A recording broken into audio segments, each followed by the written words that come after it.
beri kebebasan pada Mas Ilyas. Kalau di tengah penantian merasa tidak kuat, Mas boleh menikah dengan orang lain. Insya Allah saya akan setia padamu, Husna. Saya juga akan menyelesaikan master saya dulu. Terima kasih atas pengertianmu, Mas.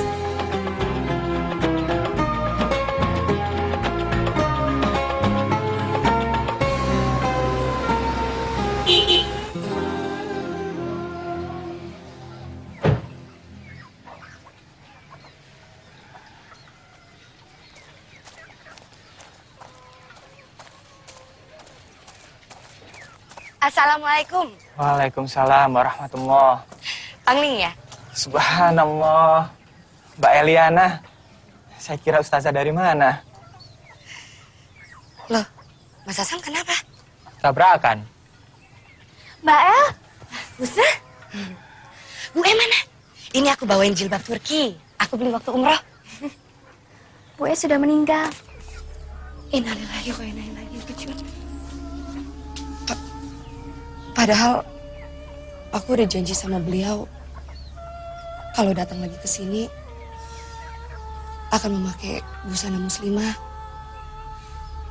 dan juga akan memberikan jilbab. Mbak El, syuting di Solonya batal ya? Kok lihat tunggu belum juga? Schedule-nya dirubah ya. Jadi ngabisin yang di Jakarta dulu. Insya Allah minggu ini udah mulai kok. Tapi sebenarnya aku sengaja datang ke sini lebih awal karena ada yang aku rindukan. Siapa ayo? Ya dialah.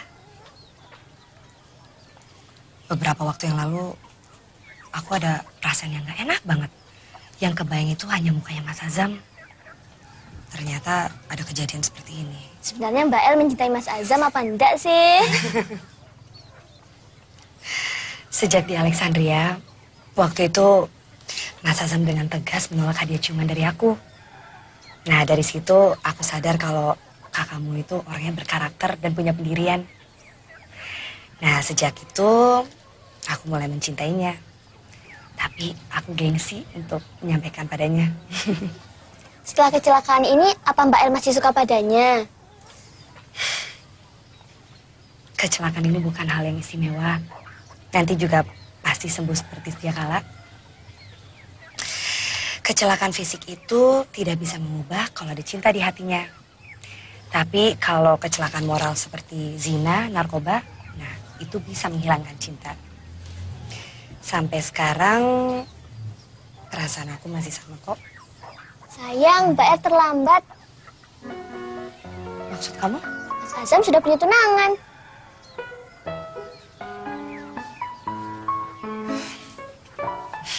Ya kalau gitu mungkin belum jodoh kali. Bagus. Bagus. Semua negatif. 100% Anda sehat.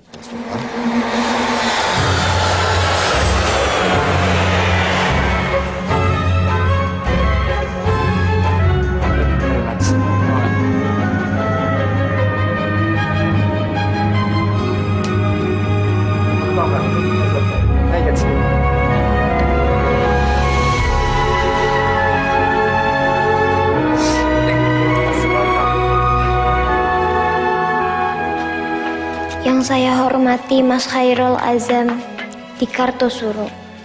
Assalamualaikum warahmatullahi wabarakatuh. Vivi tulis surat ini sungguh dengan hati hancur dan linangan air mata yang terus mengalir. Harus Vivi katakan sesungguhnya Vivi sangat mencintai Mas Azam. Tapi inilah Vivi, Siti Nurbaya di abad milenium. Ibu punya teman yang putranya baru pulang dari Syria. Dia melamar Vivi dan ibu menyetujuinya. Vivi sudah berusaha menjelaskan bahwa Vivi memilih setia pada Mas Azam. Tapi Ibu tega menyuruh Vivi untuk meninggalkan Mas Azam dalam keadaan seperti itu. Loh, Azam sendiri yang mengatakan bahwa dia memberikan kepadamu kebebasan untuk memutuskan pertunangan kalau ada calon yang cocok. Salah kita apa? Tapi Bu,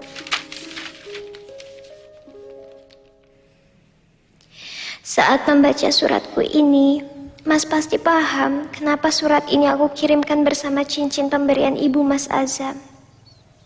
Maafkan diriku, Mas, jika Mas menganggap aku mengkhianatimu. Terima kasih atas kebesaran jiwamu. Wassalam. Yang lemah tiada daya, Vivi. Kami berdua benar-benar kecewa dengan sikap keluarga Mas Zuhri. Bapak malu sama kamu, Zam. Malu sekali. Wes, gak usah sedih, Mas. Yakinlah, hanya jari gadis yang berhati bersih yang akan menerima cincin itu. Cincin yang dipilih dengan tulus oleh Bu kita tercinta. Bagaimana kalau cincin itu Mas Azam berikan kepada Mbak Eliana? Dia kan sudah belak-belakan mencintai Mas Azam. Kalau Mas Azam mau, biar Rusna yang bilang sama dia. Mumpung Mbak El ada syuting di Solo. Aku masih bimbang, Nak. Insya Allah dia bisa jadi istri yang baik, Mas. Nah, baca di tabloid, dia memakai jilbab selepas umroh. Dan berusaha tidak akan melepas jilbabnya lagi selepas kontrak sinetron yang terakhir. Dunia dan impian kami berbeda, Nak. Aku masih belum siap menerima kecantikan istriku dinikmati jutaan orang. Kenapa, Mas? Takutnya di antara jutaan orang itu ada yang pikirannya kotor. Mas Azam ada-ada saja. Begini saja. Aku mau minta tolong Kiai Lutfi. Siapa tahu di antara santri-santri putrinya ada yang mau menjadi istri Mas.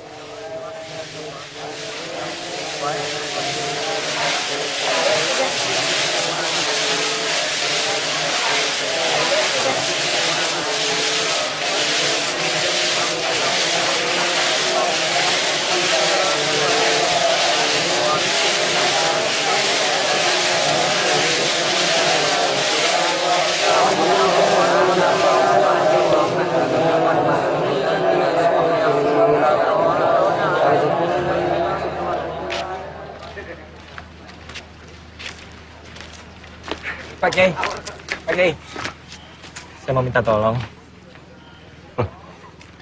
Insya Allah kalau aku mampu. Ayo masuk.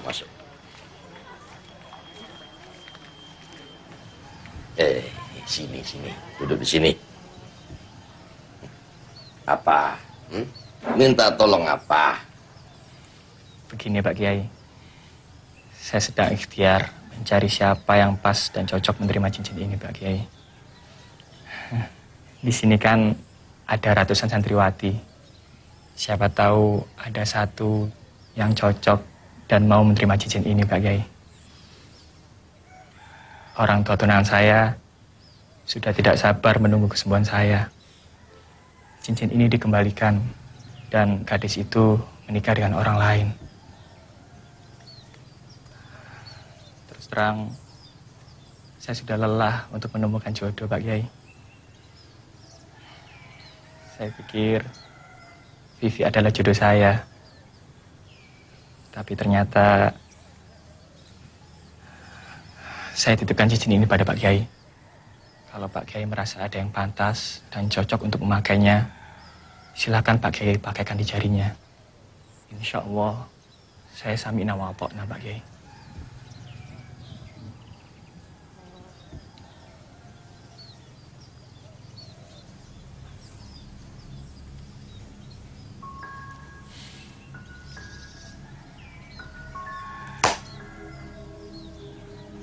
Nah, aku mau cerita. Ini kisah nyata. Mau kamu mendengarkan? Dengan senang hati, Pak Kiai. Ada seorang gadis yang sangat halus hatinya. Patuh dan bakti pada orang tuanya. Patuh, sangat patuh. Gadis yang solihah, insya Allah. Dia sangat takut pada Tuhannya, cinta pada nabinya, dan bangga pada agama yang dipeluknya. Suatu hari, gadis itu dilamar dan dinikahi oleh seorang pemuda yang dianggapnya bisa memberikan kebahagiaan. Orang tuanya merestui. Bulan berganti bulan. Orang tuanya beranggapan putrinya itu sudah mendapat kebahagiaan. Tapi ternyata berbeda dengan kenyataannya. 6 bulan pernikahan. Pemuda itu tidak melaksanakan tugas sebagai suami. Gadis itu masih suci. Pemuda itu lalu menceraikannya. Sekarang, pertanyaanku, mau kamu menikah dengan gadis itu? Kalau Pak Kiai menjamin, insya Allah saya mau. Kamu tidak ragu? Apa menurut Pak Kiai, dia pantas untuk saya dan saya pantas untuknya? Insya Allah. Saya tidak ragu sama sekali Pak Kiai. Kalau begitu,